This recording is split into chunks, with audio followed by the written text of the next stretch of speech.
Hello, welcome to the video on Cramer's rule. This is our third example set C. And before we get going here, it's really important that you have watched the lesson and have also done the other previous example set, the other worksheets, example set A and B. Okay. All right. So as we just have been discussing, that Cramer's rule is a way to solve linear systems. All right. So far we've been doing 2x2 systems, but you can also apply Cramer's rule to solve 3x3s, i.e. 3 variables. Okay. The key here is that you need to know how to calculate the determinant of a 3x3 matrix. All right. So if you don't know how to do that, you need to go back and review how to do that. There's basically two ways, and that's going to be the diagonal method and the expanding method. So let's go ahead and start. So the first thing you do, there's so many calculations here. I've kind of already pre-done it in this video, but you should be able to, get the exact same answers as I am. If not, you're having trouble, probably trouble calculating the determinants of these 3x3. So the first thing we need to do is we calculate the determinant using the coefficients of the variables. Okay, now you notice we have x, y, and z. Everything is lined up in its proper column. So here we have -1, -2, 1. So you can see that's our first column. We have 4, 1, -1. That's our second row. Here we have 2, -3, -1. And it's our last row. So this sets up our first determinant. This is going to be our denominator determinant. So we only have to calculate this once. All right. So when you see here, I'm actually using the diagonal method. You see how I set it up. And I don't want to get into it because this is a lesson in and of itself. But I'm using the diagonal method. You can use the expanding by minors method if you like. I just find the diagonal method much easier. When everything's said and done, I get -14 as my answer.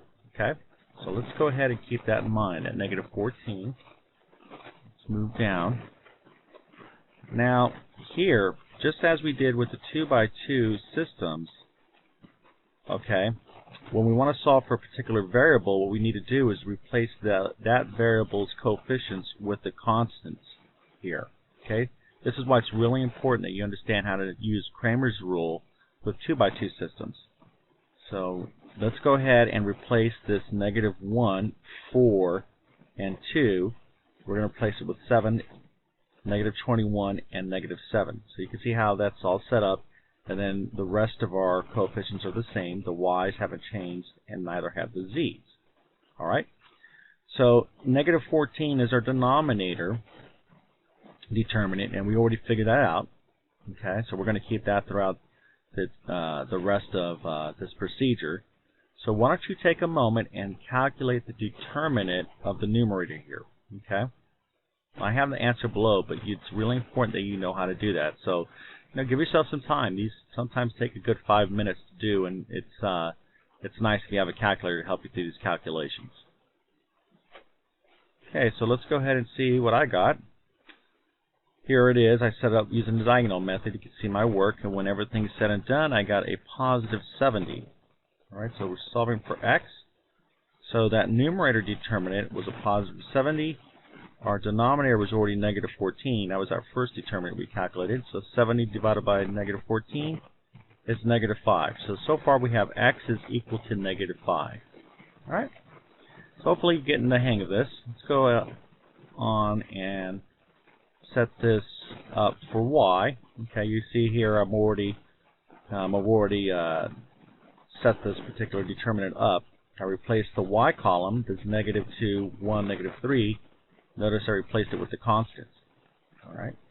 So here the x's are the same and the z's are the same. Start at -14. Let's go ahead and see if you can calculate the determinant. And if you can calculate the determinant, there's absolutely no reason why you can't get the correct answer. All right, so give yourself time. This particular problem here, it would probably take, I would say, probably a good 10 minutes to do without rushing it.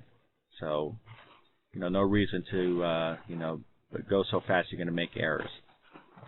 Okay, so once again, check your work here. I got a positive 14, and here, once again, I did this by using a diagonal method of finding these 3x3 determinants.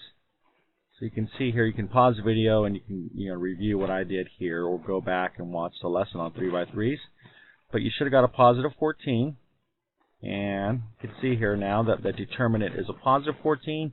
I'm going to divide it by that negative 14 that we found out that was our very first determinant. So 14 divided by negative 14 is negative 1. Alright, so y now is equal to negative 1. So all we need to do is solve for z, and we're going to do it the exact same way.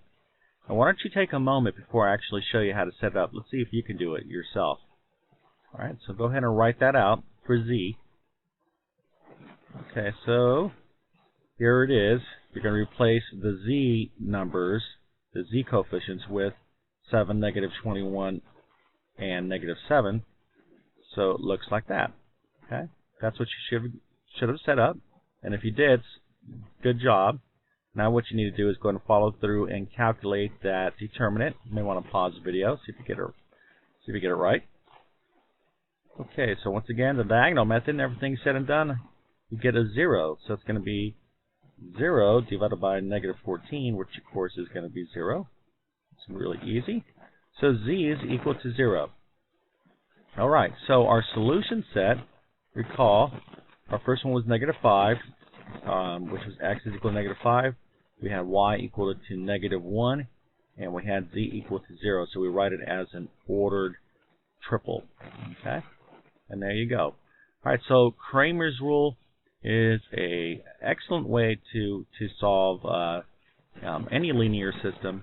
It's just another tool. Some of you might want to use row operations or linear combination, substitution method, but it's another tool, and some of you may really like this. Now you have even a better way to solve these systems. Once again, if you made some mistakes here, two things. One, chances are you need to go back and practice your determinants, calculating determinants. Or two, you're making some sort of arithmetic or common little, we like to call them like silly mistakes, or adding things wrong. And that just goes with experience. Write neater and take your time. Okay? All right, so good luck to you, and hope to see you soon.